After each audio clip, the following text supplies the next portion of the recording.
I think as human beings, we seek truth and we resonate with people who speak the truth. And that has happened all throughout history and throughout culture, throughout different cultures. There are people who are brave enough to stand up and speak truth to power. And I was so proud that Mon Mothma could do that. We're in a war. You want to fight? Or you want to win? Everyone that knows me know how huge fan of Star Wars am I. Like, I get socks every Christmas for the past 15 years.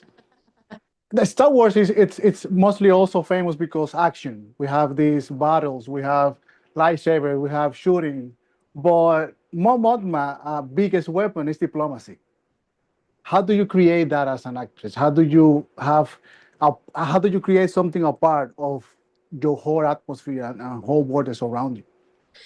Well, I first must acknowledge the writing, Tony Gilroy and his writing team, allowing for her to use her voice. You know, I think this woman we've seen over the years, we've seen her many times, but she's never been given a voice like she has been this time. And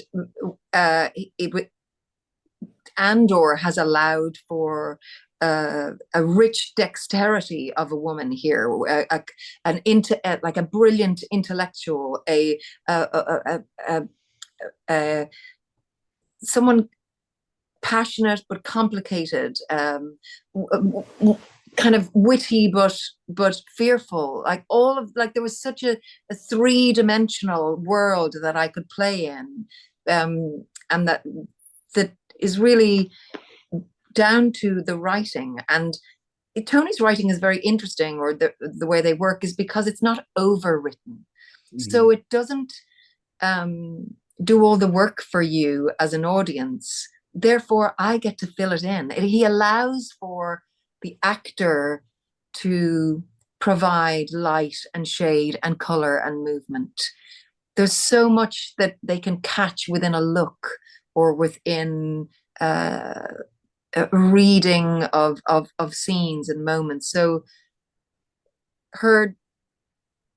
I've taken a long time to answer that, and I'm sorry, but her diplomacy is also available because of how much story time and narrative space Tony gave to Mon Mothma in Andor. But you also mentioned something important. Mon Mothma probably has been one of those characters portrayed by you that's been the longest in the universe. Because you play in the movies, you play in the games, and now you play in Andor season 1, season 2. What is the most rewarded part of playing in this character, and what else do you expect to happen for her? Andor has definitely been the most satisfying for myself as an actor. You know, even if you think about season 2, you learn about Chandrila, you learn about the culture of that place, you learn about an orthodoxy that she grew up with. You learn, so it makes sense. It fills in so much character for me in regard, or so much history for me in regard to. Of course, there was an arranged marriage. Of course, she was a senator at 16. Perhaps her first rebellion was a rebellion from that orthodoxy itself. How does she become this socially conscious woman that we eventually get to?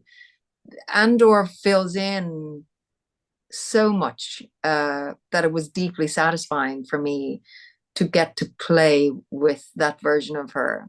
Even the dance scene in season 2, you know, seeing her at that wedding and seeing her tacitly agree to having her friend murdered. The idea that, of course, she has blood in her hands. You don't get through a rebellion without being guilty of things. You know, like any idea of idealism is shattered. You are as guilty as the next. And that was important that Mon Mothma went through that, and it was important that we saw her have to wrestle that physically, and of course work in a physical way, in a way that I'd never got to do with her before. One of the things that I love about Andor, it's like, me as a fan, I can see how the rebellion was created, what was behind everything. Like, we have a hand in Rogue One, and your character is very important, like you mentioned. Do you feel that this kind of personality is lacking of nowadays in political terms, like integrity, diplomacy. We need people that they know what they want and go to rebellion with results and courage. For me, courage is a very important word in the Star Wars universe. How do you feel that? Do you think it's important that we have these characters nowadays? I think the central theme in Andor really is courage. And I say, and let me say, because you have this beautiful speech, and I have to mention it, and that's why my questions come. Yes, I hear it. So at the center of Andor is courage, and that different people have to have courage in different ways. But they don't know they're being courageous. They're just using what they're trying to be as brave as possible in that moment. And of course, Mon Mothma's comes in regard to the speech. And I think you're right. I think what we seek is, I think as human beings, we seek truth. And we resonate with people who speak the truth. And that has happened all throughout history and throughout culture, throughout different cultures. There are people who are brave enough to stand up and speak truth to power. And I was so proud that Mon Mothma could do that and that she was given the time to do that. And I think it has resonated so much. I think that speech has really resonated with people, and it certainly resonated with me. And I was so passionate to do that as well as possible because I believe those words. I believe that we can create, and I believe that voices are powerful. Yeah. I believe that truthful voices are powerful. I want to believe that. Me too. Genevieve, thank you so much for your time. Congratulations. I truly love the show. I love you on the drive too. So thank you so much. Oh, thank you. Thank you. Bye-bye. Have a beautiful day. You too. You too. Bye. Bye. Remember this moment. You're here, you're right here, and you're ready to fight.